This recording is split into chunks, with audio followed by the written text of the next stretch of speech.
Hello, this is the continuation of the General Epistles lecture. We're going to go over the Johannine epistles at this point, and we're also going to talk a little bit about the formation of the canon in preparation for a PowerPoint that will be shown later in the course, in tomorrow's class. First, the Johannine epistles. Tradition has it that the Johannine epistles, and there are three of them, 1st, 2nd, and 3rd John, were written in Ephesus. They were presumably written at some point after the 4th Gospel was written, and they are similar in vocabulary to the 4th Gospel. They have terms like witnessing and love in them. Generally, these three letters are contributed to what they call a Johannine school. The idea that the followers of the author of the fourth gospel are the individuals who compose these three letters. We don't know the exact order in which the three letters were written. In the New Testament, they appear in our canon in terms of length, the longest to the shortest. There's a theory that all three letters were sent at one time as a packet, and in that case, 3rd John is a letter of introduction certifying that the carrier of the other letters, Demetrius, was to be received. Letters of introduction aren't used so much in the United States, but when I was in England, in order for me to use Cambridge's library, I actually had to have a letter of introduction written by my supervisor in Sheffield to carry with me to grant me access to Cambridge. And that sort of same concept is behind the idea that 3rd John was a letter of introduction to about the person who was carrying the other two letters with him for delivery. I like to think of the three letters in reverse order from the way they appear in the 3rd through 1st. First, 3rd John. This is the personal letter of recommendation. There is a conflict between the elder and the recipient of the letter, Diotrephes, who is not accepting emissaries from the elder. So this person who's delivering the letters is coming from the elder. So there is a power struggle, but it's couched in the language of hospitality. There is also in this letter the concept of house church. It doesn't seem as though the congregation is a full church building kind of sanctuary setting like we imagine today, but churches may have been meeting in individual people's homes. 2nd John. This is a note to the community. The elect lady, who is mentioned at the introduction in the greeting, may be a church. The word church is feminine, and so the idea that this is a letter to the elect lady is a letter to the church, because the word ecclesia is feminine. It may, however, be a female homeowner or leader of a particular congregation. So sometimes when people talk about the elect lady being an actual individual female rather than a metaphor for the church at large, it is used to support the idea of women's ordination. A key issue in 2nd John is that there is some sort of false teaching, and you want to look at verse 7. There is talk of a deceiver and talk of the Antichrist. The word Antichrist, Antichristos, only comes up in the Johannine letters. People often make a mistake and think that Antichrist shows up in Revelation, but it doesn't. Antichrist is here in 2nd John. And the word doesn't necessarily mean Satan or evil like we think, oh, that's the Antichrist. Actually, the word Antichrist simply means someone who is anti-Christus, somebody who is against Christ, or who opposes God's message or God's Messiah. So it doesn't have to be a supernatural being. Any person who opposes the Christian message or Christ as the Messiah as a concept is an antichrist. In this letter, hospitality is recommended to the church at large. And the heresy that is going on and hinted at in this particular letter may be Docetism. Docetism is the heresy where people think Jesus isn't both fully human and fully divine. He just looks human. He's 100% divine and just looks human. So Docetism is the heresy where Jesus only looks human. He's actually fully divine. 1 John reads more like a sermon than a letter. 1 John doesn't have an opening and it doesn't have a closing. In this letter, the congregation has split, and the focus is not on those who have left, but those who remain in the congregation. The people who remain are to examine their lives, to examine their sins, and they're to embark on a life filled with love. They're not to think that they were at fault in the split at all.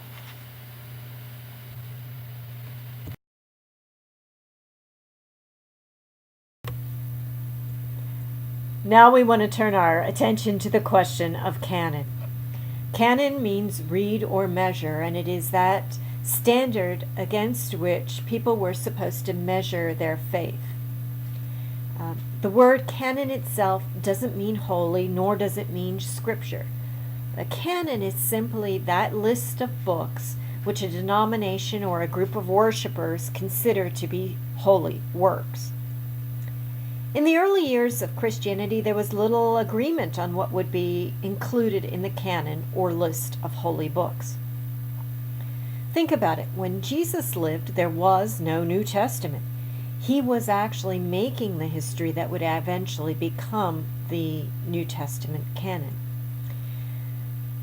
Up until about 130 CE, every time a Christian mentioned Scripture, he or she was talking about the Hebrew Bible.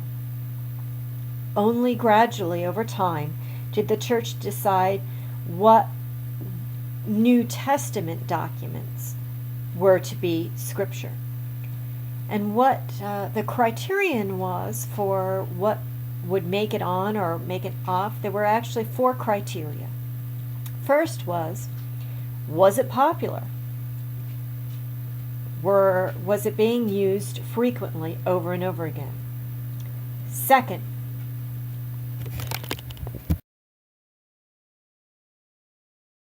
was it being used by congregations throughout the entirety of Christendom?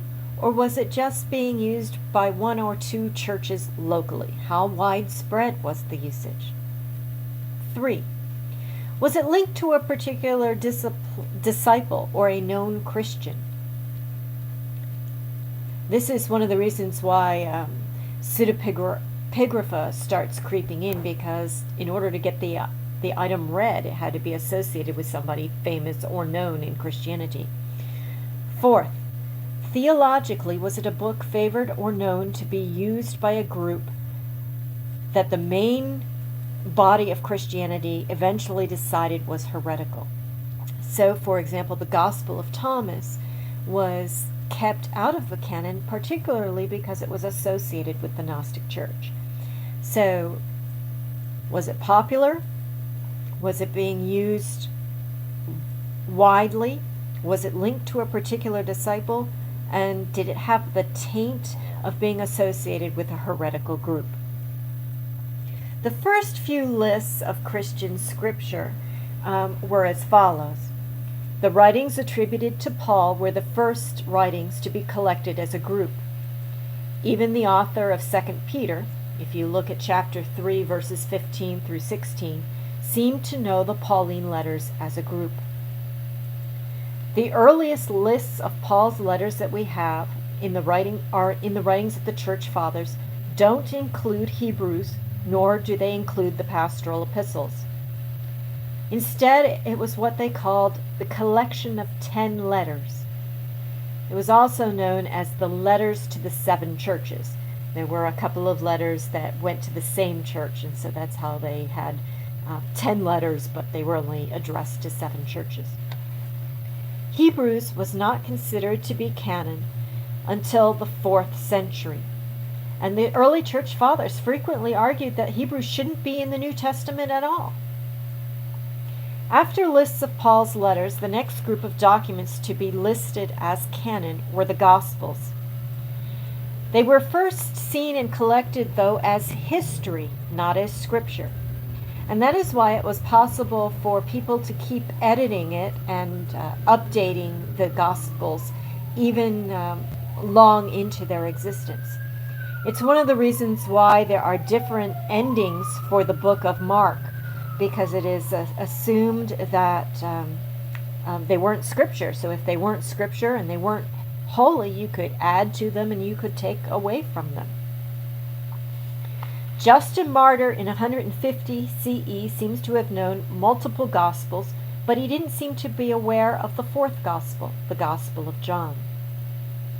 And one of the reasons why Tatian in his De Tessaron, about which we've heard so much in the course so far, was able to weave together all 4 in a harmony in about 170 CE is because they weren't quite holy books yet. The third group of books to be collected was the Catholic epistles. Of these, only 1 Peter and 1 John were popular in the 2nd and 3rd centuries. The rest were popular only in pockets or specific regions. They were only viewed as scripture, the Catholic epistles or the general epistles, as a group in the early 4th century. And bringing up the rear, what was the last? Well, Acts actually wasn't popular until it was used to support pro-Christian positions against the Marcionites. Marcion in the late 2nd century thought that Jesus' father was not the same God as the God of the Old Testament. He did not recognize the Old Testament as canonical at all. And for obvious reasons, he didn't like Matthew's Gospel because of its prophecy fulfillment theme with the Old Testament. So he felt that only Luke's Gospel and Paul's writings should be counted as scripture. The church used Acts, which was the sister book of Luke, against Marcion to show that other apostles and disciples, like Peter, existed in the early church, and that the early church was a diverse place that did have room for Jewish traditions. Revelation, of course, was the very last thing to be canonized. The church actually fought over the book of Revelation way into the 4th century.